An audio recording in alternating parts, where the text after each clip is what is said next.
Aquarians, let's see कि 9 मार्च 2025 का divine message, goddess guidance, universal message क्या है। आज यूनिवर्स आपसे क्या कहना चाहते हैं, आज के दिन क्या सुनने की ज़रूरत है, आज किस तरह से रिस्पॉन्ड करें सिचुएशन को लेकर के। ये रीडिंग आज के रिगार्ड में ही है, लेकिन अगर आप अपनी लाइफ की किसी बहुत बड़ी समस्या से गुजर रहे हैं, आप यूनिवर्स से उसके आंसर्स मांगने की कोशिश कर रहे हैं, तो इस रीडिंग में आपको वो मैसेज भी मिल जाएंगे कि अभी आपको क्या करना चाहिए। So let's start the reading. 9 March 2025, divine message, goddess guidance for Aquarians. Divine message and goddess guidance for Aquarians. Please universe, please divine power, please spirit guides, please my guardian angels, please archangels, please give me the accurate message which are in our higher good. Thank you so much. All right, thank you. So we have uncertainty, trust, all right, दोनों message एक ही तरफ इशारा कर रहे हैं, and वर्दी। Bottom energy है clarity. Wow wow wow wow, so this is beautiful.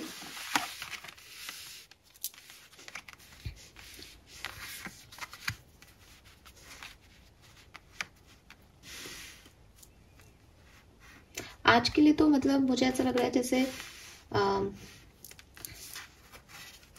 4 card हैं, लेकिन वो एक ही स्टोरी लाइन दे रहा है मुझे, मैं बताऊंगी आपको। खैर, सो कलर अगर मैं बात करूं तो डेफिनेटली मैं जाऊंगी पीच कलर पे और मरून कलर पे। मरून कलर और पीच कलर दोनों आपके लिए बहुत लकी हो सकते हैं। नंबर 6 की ऊर्जा है, नंबर 3 की ऊर्जा है, नंबर 9 की ऊर्जा है, इवन 9 डेट है, और इसके साथ ये 369 बनता है। वाओ, एक्वेरियस मैनिफेस्ट करिएगा आज के दिन प्लीज। 369 मैनिफेस्टेशन को आज के दिन समय निकाल के जरूर से यूज कीजिएगा, मुझे लगता है कि ये आपके लिए वर्क करेगा। और अगर आप 369 मैनिफेस्टेशन कर रहे हैं, आपको उसके रिजल्ट्स बहुत जल्दी मिलने वाले हैं। यहाँ पे आपके लिए नंबर्स नहीं बल्कि ये कोड आ गया है जो कि आप मैनिफेस्ट कर सकते हैं। मुझे ये इशारा दे रहा है बिकॉज मैं गाइडिंग प्रिडिक्शन कर रही हूँ। All the very best. Numbers अगर आपके लिए सिग्निफिकेंट है तो 3, 6 और 9 सिग्निफिकेंट हो सकते हैं, और कोड के हिसाब से अगर मैं देखूं तो प्लीज आपको पता होगा, नहीं पता तो आप गूगल कीजिए, लेकिन 369 मैनिफेस्टेशन को आज के दिन यूज कीजिए, ठीक है। अमेजिंग।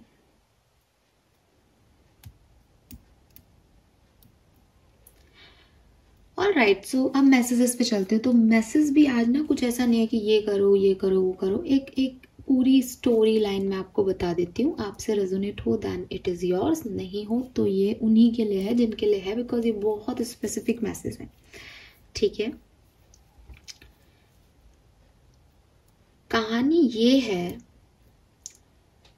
कि लाइफ में जिस भी स्टेज पे आप अभी हो, या आज के दिन जो भी सिचुएशन आपके सामने आएगी, आपको थोड़ा सा कंफ्यूज कर देगी। अब ये अलग अलग लोगों के साथ अलग अलग हो सकता है कि कुछ लोग ऐसे हो सकते हैं जिनको अपना भविष्य नजर ही नहीं आ रहा, जो सोच रहे हैं कि मैं क्या कर रहा हूँ, क्यों कर रहा हूँ, मेरी लाइफ में क्या हो रहा है, क्यों हो रहा है, इसके होने से अच्छा क्या ही हो जाएगा। मतलब भविष्य बिल्कुल अंधकार में दिख रहा है, या भविष्य दिख ही नहीं रहा। एक क्लाउडेड सिचुएशन है कि मैं चाहे इधर निकल लूँ, मैं चाहे उधर निकल लूँ, मुझे नहीं पता मुझे जाना कहाँ है, मेरी मंजिल क्या है, और अभी तो मुझे कुछ भी अच्छा होते हुए नजर नहीं आ रहा। या तो ये फेज हो सकती है, या ये फेज हो सकती है कि आज के दिन 9 तारीख को आपको कोई मिले और कहे कि अरे तुम बहुत बड़ी गलती कर रहे हो अपनी जिंदगी में, ठीक है, तुमको कुछ पता है तुम क्या कर रहे हो, एंड यू आर लाइक कि मैं पता नहीं क्या कर रहा हूँ, ठीक है। तो आपको एक रियलाइजेशन हो, यार कह तो ये सही रहा है, हो सकता है उसको आप जवाब दे दो उस समय कि हाँ मेरी लाइफ है, मैं जी लूंगा, लेकिन बाद में आपको एक सोच आ जाए कि यार ये सही कह रहा था या कह रही थी, मैं कर क्या रहा हूँ और ऐसे मिलेगा क्या मुझे, ठीक है। तीसरी चीज कि कोई आपको कुछ नहीं कह रहा, आपकी लाइफ भी में भी बहुत ऐसी आपको लग नहीं रहा कि बाहर अंधेरा, आपको पता है आपको कहाँ जाना है, लेकिन कैसे करना है ये समझ में नहीं आ रहा। पता है अच्छा होगा, पता है ये हो जाएगा, लेकिन फिर भी डाउट आ रहा है मन में कि यार नहीं, ऐसे अच्छा होना होता तब तक ही हो जाता, या ऐसा हो तो नहीं रहा जैसा मैं कोशिश कर रहा हूँ या कर रही हूँ। ये 3 स्टेजेस आपकी लाइफ की हो सकती है। तीनों स्टेजेस को अगर हम एक तरीके से देखें तो भविष्य की क्लैरिटी आपके पास नहीं है। अगर आप ऐसे लोग हो, आज का मैसेज यूनिवर्स आपको दे रहे हैं। मैसेज ये दे रहे हैं कि दुनिया में 2 तरह के लोग होते हैं।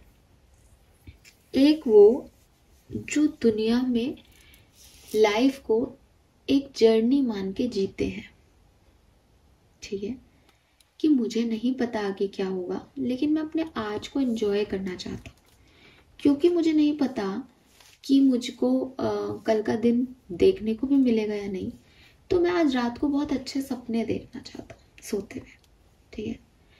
तो एक ये पॉजिटिव माइंडसेट के लोग हो गए जो विश्वास करते हैं कि मुझे नहीं पता कि अच्छा है मेरे लिए या बुरा है, लेकिन मैं आज को जीना चाहता हूँ। एक दूसरा पॉजिटिव माइंडसेट ये है कि मैं विश्वास करता हूँ उस यूनिवर्स पे, उसने मुझे एक दिन तो और दिया ही होगा, क्योंकि अभी मेरे सपने बाकी है, मुझे वहां तक पहुंचना है, या वो मुझको एक देखना, एक ना एक दिन सब ठीक हो जाएगा। तो एक पॉजिटिव माइंडसेट ये है।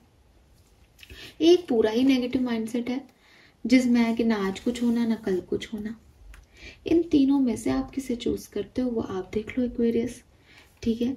लेकिन जो लोग यूनिवर्स में ट्रस्ट करते हैं उन्हें पहले 2 ही ऑप्शन चूज करने चाहिए, क्योंकि जो तीसरा व्यक्ति है वो किसी में भी ट्रस्ट नहीं कर पा रहा और उसको लाइफ में सिर्फ नेगेटिविटी दिख रही है। तो वहां से तो आपको इधर आना ही पड़ेगा, इस साइड आना ही पड़ेगा, पॉजिटिव साइड में। अब पॉजिटिव साइड में आप जिस भी डायरेक्शन को चूज करें, वहां यूनिवर्स आपको यही समझाना चाहते हैं कि 2 चीजों पे विश्वास जरूरी है जिंदगी को जीने के लिए। एक यूनिवर्स पे या अपने भगवान पे, अपने अल्लाह पे, अपने ईश्वर पे, कि उसने कुछ सोचा होगा मेरे लिए, और दूसरा अपने आप पे कि उसने मुझे इतना पोटेंशियल दिया है कि मैं अपनी जिंदगी में कुछ तो कर ही लूंगी या कर ही लूंगा। जो लोग इन दोनों सिचुएशन पे काम करके आगे बढ़ते हैं उन्हें कभी अपनी लाइफ के भविष्य का डर नहीं होता, क्योंकि जब वो डगमगाता है कभी खुद पे तो वो अल्लाह पे कर लेते हैं, जब कभी अल्लाह से नाराज हो जाते हैं, लगता है कि पता नहीं कोई ऊपरी ताकतें हैं भी या नहीं है, जो मैं कर रहा हूँ उसी का मिल रहा है, तो वो अपने आप को भी स्ट्रांग मानते हैं। आपको भी ये स्टेज में आना है, आपको अपना ट्रस्ट स्ट्रांग करना है उस परमात्मा पे, उस भगवान पे, यूनिवर्स पे, उन हायर एनर्जीज पे, कि वो कुछ ना कुछ संभाल लेंगे, वो कैसे ना कैसे मुझे चीजें बताएंगे, गाइड करेंगे, मुझे पहुंचाएंगे वहां तक। और अगर कभी मैं कोई गाइडेंस नहीं ले पाऊं और किसी मुसीबत में फंस जाऊं, तो मुझे पता है कि उससे कैसे निकलना है, क्योंकि उन्होंने मुझे इतना ट्रेन तो कर दिया है, ठीक है। इसके अलावा ये हो गया हायर पावर्स और आपके बीच की कनेक्शन की बात। इसके अलावा कई लोग मुझसे अब ये कहने वाले हैं या अपने मन में ये सोच रहे होंगे कि हायर पावर जो कर रहा है हमें उस पर विश्वास है, हमें अपने आप पे भी विश्वास है, लेकिन आउटर एनवायरनमेंट, परिस्थितियां, सिचुएशंस हमारे अकॉर्डिंग नहीं चल रहे। हम सोचते हैं कि कोई बात नहीं, ये काम नहीं हुआ, ये बाद में हो जाएगा, तो लोग आकर के हमको कुछ ना कुछ कह देते हैं और हमें रियलाइज कराते हैं कि अरे तुमने ये काम नहीं किया। जैसे अभी मैं एग्जांपल भी दे रही थी कि आपको लोग आके कहें कि अरे ये क्या कर रहे हो तुम अपनी लाइफ से, तो हमें चैन से जीने नहीं देती परिस्थितियाँ, वो हमें पोक करती हैं। हम तो पेशेंस में हैं कि सब ठीक हो जाएगा एक दिन, लेकिन लोग आके अरे तुम्हारी लाइफ में ये हो गया, ऐसे करके हमें ट्रिगर करते रहते हैं, तो हम खराब हो जाता है हमारा मूड। यूनिवर्स कह रहे हैं कि अपने आप को इन एनर्जी से बचाओ। ये भी अपने ऊपर ट्रस्ट करने का एक मेथड है कि अगर कोई मुझे बोले अरे आप में वो बात नहीं है, आपको नहीं आता, आप काम नहीं कर सकती हो, तो मैं उसकी मान लूं। इससे अच्छा है कि मैं उन लोगों के बीच अपने आप को रखूं जो मुझे कहें कि हाँ यार तुम अच्छा कर लेती हो, तुम अच्छी जर्नी में हो और एक ना एक दिन जरूर सक्सेसफुल होगी। तो ये मेरा खुद पे ट्रस्ट है कि मैं अपने लिए अपना कैसा आउटर एनवायरनमेंट तैयार करती हूँ। अगर कोई मुझे पोक कर रहा है, ट्रिगर कर रहा है, मैं उसकी कंपनी को ज़्यादा तवज्जो ना दूँ, उसके साथ ज़्यादा वक्त ना बिताऊँ, उससे ज़्यादा बातचीत नहीं करूँ, उसके वाइब्रेशंस को अपने ऊपर हावी नहीं होने दूँ, अपने आप को ऐसे लोगों के बीच में रखूँ जो मुझे वर्दी फील कराएं, राइट। तो आपकी आउटर एनवायरनमेंट आपके खुद के इनर पोटेंशियल से ही बनेंगे। जहाँ आप ब्लेमिंग सिस्टम में जीते हो कि बाहर की वजह से ऐसा हो गया, इसकी वजह से ये हो गया, उसकी वजह से ये हो गया, अपने आप को ये क्लैरिटी दें कि किसी की भी वजह से आपकी लाइफ कुछ भी नहीं है। दो ही लोग आपकी लाइफ को चला रहे हैं, एक हायर पावर्स और एक आप खुद। क्योंकि आप किन लोगों के बीच में रहोगे, आप कैसी सिचुएशंस बना रहे हो अपने लिए, इट डिपेंड्स ऑन यू। कुछ हायर पावर ने डिसाइड किया कि उन्होंने आपको एक घर में जन्म दे दिया, लेकिन अब ये आपका जो है पॉइंट ऑफ व्यू है, अब ये आपका करेज है कि आप उन लोगों के साथ, अगर आपके घर वाले भी आपको बहुत अच्छे से ट्रीट नहीं कर रहे, तो आप उनके साथ कितना समय बिता रहे हैं। और एक ह्यूमन नेचर है, जहाँ हमको तवज्जो नहीं मिलती, जहाँ हमें नेगेटिविटी मिलती है, हम वहाँ से भागते ही हैं। तो भागना तो नेचर वाइज हो गया। अब ऐसे भाग के जाएं कहाँ? ऐसे लोगों के बीच में जो हमारे लिए हमें अच्छा बोले, सही बात करें और हमें नीचा नहीं दिखाएं। अब यहाँ पे ना, जैसे ही मैंने ये बात बोली, मेरे माइंड में एक थॉट आया। कभी कभी क्या है, लोग मुखौटे लगा के भी घूम रहे हैं, ठीक है। वो आपसे कह रहे हैं अरे तुम बहुत अच्छा कर रहे हो, बहुत अच्छा कर रहे हो, और पीठ पीछे आपसे जेलस हो रहे हैं। तो क्लैरिटी का कार्ड भी यहाँ पे दिखाई दे रहा है। ये क्लैरिटी रखना कौन अपना कौन पराया। ऐसे नहीं कि मैडम ने कहा था कि अगर कोई नेगेटिव बोले, हर कोई नेगेटिव भी मोटिवेशन है एक तरीके का। जब कोई आपको कहता है तुम ये नहीं कर सकते और कोई अपना है, तो उसको करके दिखाने की जिद भी तभी पैदा होती है। ये क्लैरिटी आपके अंदर आनी चाहिए कि मुझे ट्रस्ट करना है किस पे, ये क्लैरिटी आपको होनी चाहिए। दोनों कार्ड एक साथ हैं, ठीक है।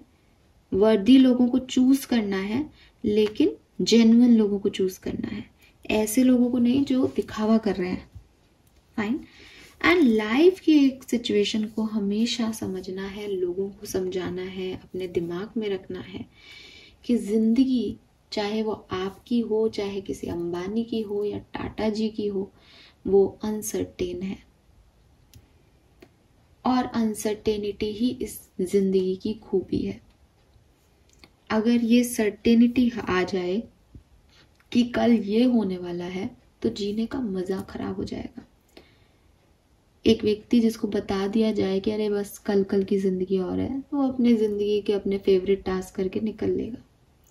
लेकिन जिसको नहीं पता, वो फुल ऑन जी रहा है, उसको बहुत कुछ करना है, उसके बहुत सारे सपने हैं, हो सकता है कुछ अधूरे भी रह जाए इस लाइफ में, लेकिन एटलीस्ट वो जी के गया, क्योंकि उसको पता था कि मुझे ये सब कुछ करना है। आप में से काफ़ी लोग कहेंगे अरे यार बहुत बुरा हुआ, बेचारे का ये सपना रह गया। पर नहीं, बहुत बुरा नहीं हुआ, उसने अपनी लाइफ को अच्छे से जिया। मर के जीने से अच्छा है जिंदगी को खुशहाली से जीना। अगर बता दिया जाए कि इस दिन मौत लिखी है, तो मर के जिएगा आदमी, कह रहे दिन ही नहीं है, बस ये कर लूँ बहुत है, यही कर लूँ बहुत है, ठीक है। So life it's not about मरना जीना, इट्स अदर थिंग भी आ जाती है इसमें कि क्या होने वाला है आपके रिलेशनशिप में, ये रिश्ता टेम्परेरी है कि परमानेंट। ये आपको पहले ही दिन बता दिया जाएगा, अरे ये व्यक्ति तो सिर्फ 1 साल तुम्हारे साथ रहेगा, फिर धोखा दे के निकल लेगा। कैसे जियोगे उन पलों को जो एक धोखेबाज के साथ जी लिए जाते हैं उस फ्लो में। तो लाइफ को ना अपनी गति से अनफोल्ड होने दो, यही लाइफ का मजा है, यही जिंदगी है। और इससे कोई एक्सपेक्टेशंस मत रखो। ना भगवान राम की ये बहुत खूबसूरत थी, ना कृष्ण की सुंदर थी। आप जिस भी धर्म के होंगे, मुझे पता है कि उनके धर्म गुरुओं की भी लाइफ बहुत जो है स्मूथ नहीं रही होगी। तो द थिंग इज कि जब उनकी नहीं थी तो आपकी भी नहीं है। ये मृत्यु लोक है, बार बार कहती हूँ, यहाँ कर्म काटने आते हैं हम। तो जिसकी जैसी जिंदगी उसकी वैसी चल रही है, और इसको ऐसे ही चलना चाहिए। इसमें हम पहले से सब कुछ जान के परेशान हुए, क्योंकि परेशानियां ही पता चलेंगी। मृत्यु लोक है तो कर्म ही काटने आए हैं, तो क्या मतलब जिसको पहले से जान लेने का। दूसरी चीज, अगर आपको लगता है कि मैम थोड़ा बहुत आइडिया मिल जाए तो हम उस तरीके से आगे बढ़ जाएंगे। तो बिल्कुल आपको आइडिया मिल सकता है ज़िंदगी में होने वाले इवेंट्स का, पर क्या हो रहा है, कैसे हो रहा है, क्यों हो रहा है, ये सब कुछ आपको नहीं बताया जा सकता। तो रिलैक्स करो। अगर कहीं से आइडिया भी मिल गया है तो उसको भी कैलकुलेशन बैठाने मत बैठ जाओ कि अब ये पता चल गया तो अब ये इससे ये भी बता दो वो भी बता दो। रिलैक्स, अनफोल्ड होने दो चीज़ों को। सबकी एक कहानी लिखी गई है, ठीक है, और उस टाइम स्पेस में आपको जितनी चीज़ें पर लाइफ पर्पस फुलफिल करने हैं वो आप वैसे भी करोगे, आपको वहाँ तक ले जाया जाएगा, आपसे वो काम करवाए जाएंगे जो आपके लिए लिखे गए हैं। और नहीं, अच्छे कर्म नहीं है तो यकीन मानो मृत्यु लोक में जितना समय आप बिता रहे हो वो आपकी हार्डशिप ही है। मतलब आप सोचो ना कि मौत से पहले पता चल जाए तो थोड़ा सा हिम्मत आ जाए, पर प्रॉब्लम यह है कि मौत टाइम पे आ जाए वो ही बहुत बड़ी बात है, वरना तो काटे नहीं कटे ये जिंदगी, ठीक है ना। सो यूनिवर्स को ग्रेटिट्यूड शो करो, ट्रस्ट रखो प्रोसेस पे, ऐसे लोगों के साथ रहो जो आपको वर्दी फील कराए, और थोड़ी सी अपने माइंड में क्लैरिटी लेके आओ। हो सकता है कि बहुत कंफ्यूजन है, सामने का दिखे इसलिए क्लैरिटी नहीं चाहिए, प्रेजेंट में किस पे ट्रस्ट करना है इसकी क्लैरिटी चाहिए। सामने की चीज़ों को अपने हिसाब से अनफोल्ड होने दो, आपको किन लोगों के साथ आगे बढ़ना है इसकी क्लैरिटी रखो, ठीक है। लेट्स सी कि आपका कर्मा मैसेज क्या है Aquarians. All right, sharing your gift. तो आई टोल्ड यू, आप लोगों के साथ अपने गिफ्ट, अगर आपको लिटरली कोई गिफ्ट मिला है तो आपको वो बांटना है, अदरवाइज अपनी विजडम, अपनी नॉलेज, ठीक है, अपनी कैपेबिलिटीज, अपनी एबिलिटीज को बांटे ताकि लोगों का भी भला हो। फाइन, जो आपने अपने एक्सपीरियंसेस से सीखा है वो आप लोगों को फॉरवर्ड करें। सो ये आपका कर्मा हो सकता है कि ये सारी चीज़ें आपको इसलिए बताई गई आज ताकि आप इस चीज़ को अपनी लाइफ में लेके आएँ, और आप जैसा जो व्यक्ति भटक रहा है ना इस दुनिया में, वो उसको कुछ एम गोल लाइफ पर्पस समझ नहीं आ रहा, वो जस्ट भटक रहा है, जो आ रहा है उससे पूछो कि तुम अपनी लाइफ से क्या चाहते हो, लाइक पता नहीं अपने आप हो रहा है सब कुछ है ही नहीं। ऐसे लोगों की मदद करो एक्वेरियस, क्योंकि आप देखोगे कि आपका गाइडेंस आ रहा है ऐसे ही लोगों के लिए था जो ब्लेमिंग सिस्टम में जीते हैं कि पता नहीं परिस्थिति ऐसी है, मैं क्या करूँ इसमें, मुझे कुछ समझ में नहीं आ रहा। उनको खुद पे ट्रस्ट करना सिखाओ। Fine, this is all for you. Thank you so much reading को देखने के लिए। चैनल को लाइक और सब्सक्राइब कीजिएगा। Bye bye.